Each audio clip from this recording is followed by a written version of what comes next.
Bismillahirrahmanirrahim. Assalamualaikum warahmatullahi wabarakatuh dan salam sejahtera. Alhamdulillah. Setinggi-tinggi kesyukuran dipanjatkan kehadrat Allah Subhanahu wa taala atas limpah kurnia dan inayahnya jua kita dapat terus mengharungi kehidupan dalam sebuah negara yang harmoni dan bersatu padu. Penularan virus COVID-19 yang melanda seluruh dunia ternyata telah memberikan kesan kepada kehidupan harian kita.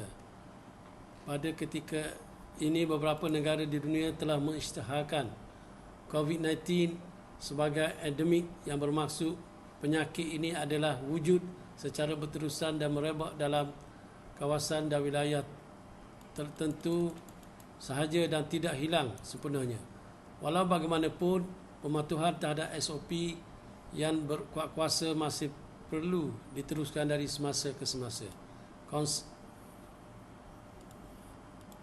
Konsep dan inovasi yang digunakan dalam berhadapan dan menangani virus COVID-19 boleh diaplikasikan dalam usaha menangani permasalahan dadah dalam negara. Untuk itu,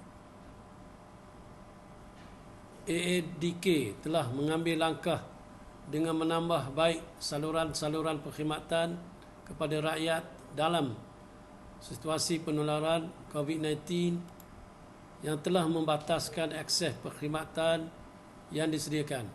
Kempen-kempen pendidikan pencegahan bagi memberi kesedaran kepada masyarakat tentang bahaya penyalahgunaan dadah telah dipelbagaikan platform penyampaiannya agar sesuai dengan kumpulan sasaran dan situasi semasa. Selain daripada itu, usaha-usaha untuk mengekang permasalahan dadah yang dilaksanakan oleh setiap kementerian, jabatan, agensi, badan bukan kerajaan, pemimpin tempatan dan orang awam perlu dilakukan secara berterusan dan hendaklah seiring dengan polisi serta komitmen yang telah dinyatakan secara jelas melalui dasar dadah negara dan peruntukan akta berkaitan dadah.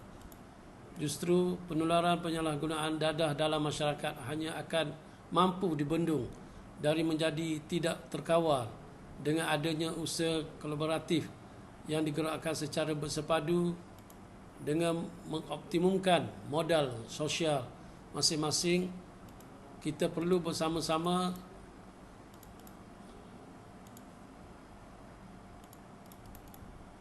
memutuskan rantaian penyalahgunaan dadah sebelum ia berada di dalam keluarga kita. Dalam hal ini, masyarakat boleh memainkan peranan bersama-sama dengan pihak kerajaan dalam memastikan persekitaran, tempat tinggal, institusi pendidikan dan tempat kerja bebas daripada sebarang masalah berkaitan dadah, sama ada dari aspek penawaran maupun permintaan terhadap dadah. Dalam masa yang sama, institusi kekeluargaan perlu diperkukuhkan dengan meningkatkan nilai-nilai murni serta cakna terhadap perkembangan dan perubahan tingkah laku ahli keluarga. Saya percaya bahawa benteng pertahanan diri yang kuat adalah bermula dari rumah, dan ini menuntut pengorbanan serta usaha berterusan ibu bapa dalam memastikan benteng ini dapat dibina dengan baik. Saya juga yakin bahawa benteng yang dibina dengan didikan ibu bapa yang sempurna ditambah dengan ilmu berguna yang diperolehi daripada warga pendidik akan dapat membantu melahirkan anak bangsa yang berkualiti. Ibu bapa juga perlu menjadi sahabat kepada anak-anak, terutama ketika usia anak-anak masih muda, dan apabila ia diperhatikan, anak-anak akan sentiasa menjadikan ibu bapa sebagai tempat rujukan. Oleh yang demikian, jadilah pendengar dan pembimbing yang baik. Insya-Allah hasilnya juga akan baik. Tuan-tuan dan puan-puan yang dikasihi, trend penyalahgunaan dadah didapati telah berubah daripada dadah yang berasaskan tumbuhan seperti ganja dan heroin kepada dadah jenis sintetik. Dadah sintetik ini merupakan bahan terlarang yang dihasilkan sepenuhnya di Ma'mal Haram dan terdiri daripada 100% bahan kimia serta tindak balasnya ke atas anggota tubuh badan amat berbahaya. Dadah-dadah sintetik ini didapati memberikan kesan yang lebih teruk kepada penggunanya sehingga mengakibatkan kerosakan yang kekal pada otak dan menyumbangkan kepada permasalahan mental. Baru-baru ini, beberapa kes jenayah yang berlaku melibatkan penyalahguna dadah yang mengalami masalah mental sememangnya mengejutkan kita.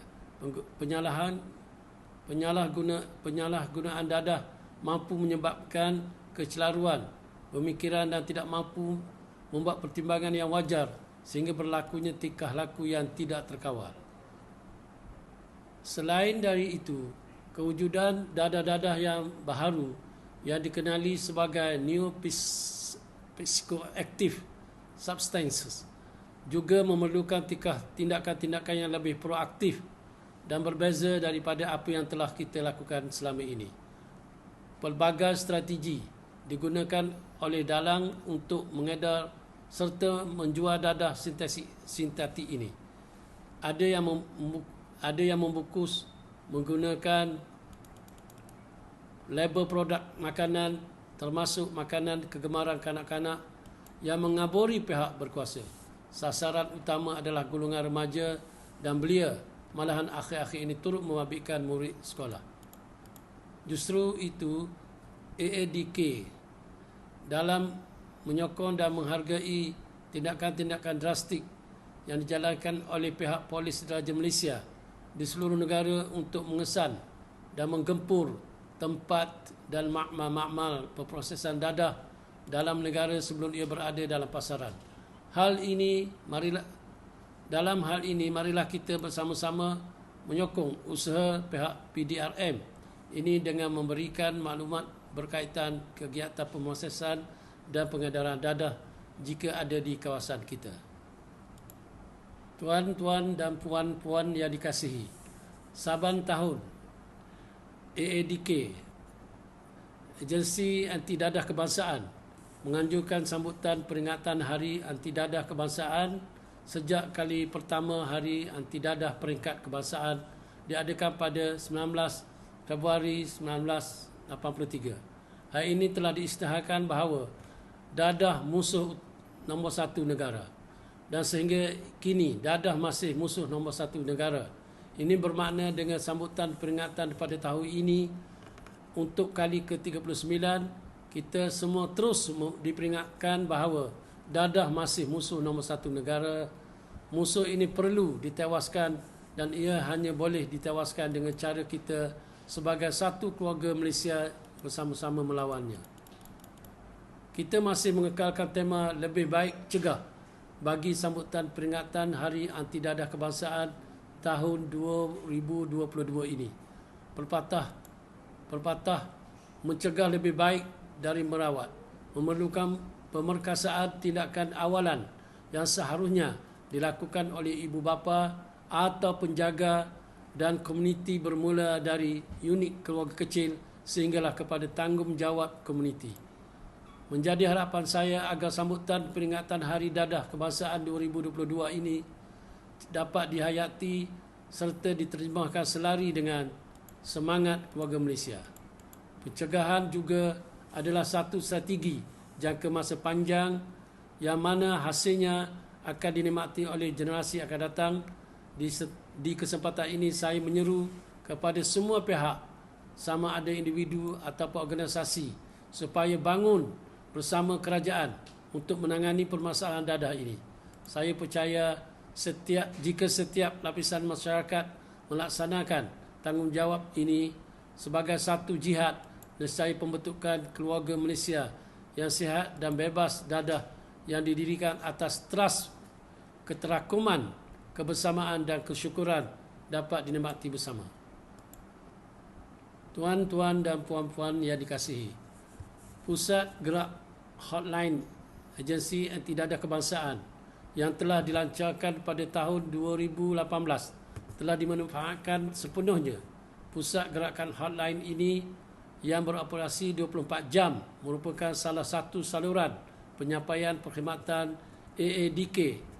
Pusat Gerak Hotline AADK ini mempunyai dua fungsi, iaitu menerima aduan awam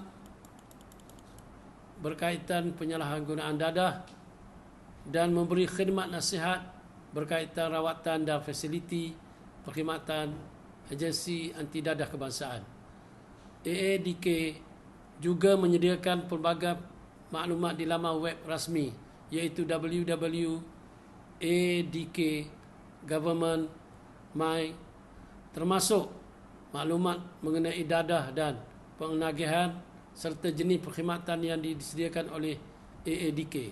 AADK turut menggunakan platform media sosial seperti Facebook, Twitter, Instagram, termasuk channel AADK TV di YouTube.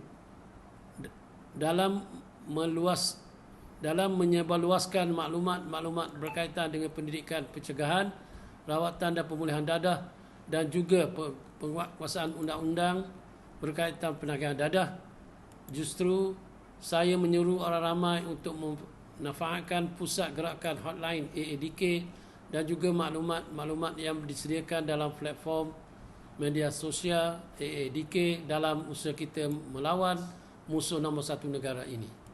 Di kesempatan ini, saya mewakili agensi anti dadah kebangsaan merakamkan ucapan setinggi-tinggi perhargaan dan tahniah kepada semua pihak yang telah bersama-sama menangani permasalahan dadah. Semoga usaha kita akan terus mendapat sokongan masyarakat dan beroleh keberkatan Allah Subhanahu Wa Taala. Akhir kata daripada saya dan warga AADK, selamat menyambut peringatan Hari Anti Dadah Kebangsaan kepada seluruh warga Malaysia yang dikasihi. Salam lebih baik cegah. Sekian, wabillahi taufiq wa hidayah. Assalamualaikum warahmatullahi wabarakatuh.